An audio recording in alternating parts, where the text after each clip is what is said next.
And a very good evening, everybody. I'm John Cole. Tonight, we continue our conversation with the head coach of the baseball Tetons. Despite the fact they've won 21 games, he says we still got plenty of stuff to work on. Well, that's a great question. I think we're trying to get better at everything. I mean, we got to do all three phases. We got to do all three phases a little bit better. I think just make sure we don't get complacent. Like, I think we got a pretty talented group. We don't do certain things well. We do certain things exceptionally well. We've, the first 20 games of the year, pitching and defense was it. It was our game, and we've got to stay on that. I think that's what wins come postseason time. I think that's what wins in the end. But we've got to do just a little more often offensively. How have the kids reacted to fielding that ball on a turf field?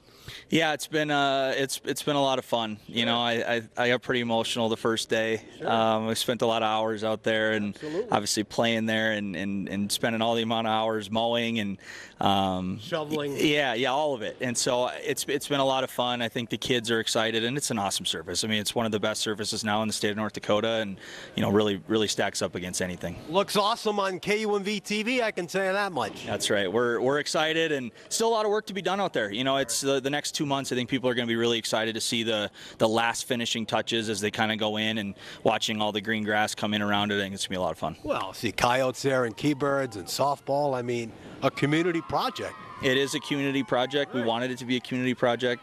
I think right now it's unfortunate. I think the high school was supposed to play yesterday, and the weather's not cooperating, of course. But they'll get out there at some point too. And I think everybody, when they do get a chance to be around it for the first time, they're gonna be pretty excited.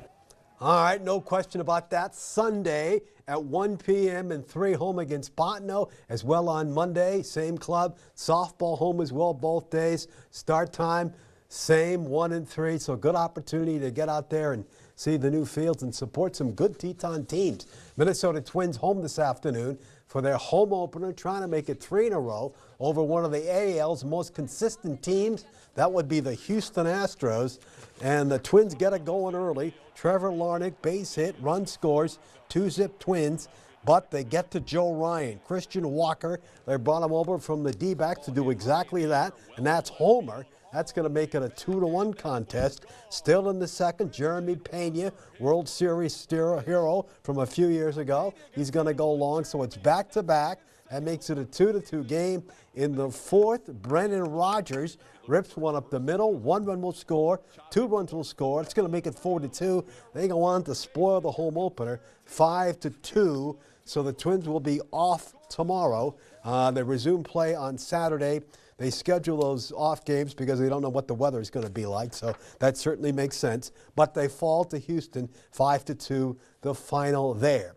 Coyote girls softball team will open their season on Saturday against Sydney at Watford City. Ball game begins at 4 p.m. Also, girls soccer will open their season Saturday, 4 p.m., and that'll be at Legends Field against St. Mary's, so they'll get their seasons rolling. And tomorrow at 6 and 10, we will hear from Alex Herman, head coach of the Tetons, on his Final Four picks. And we've been doing this for a good long time. It's always fun, and Alex had a great year with the Tetons. They've gotten better and better, and he knows the game.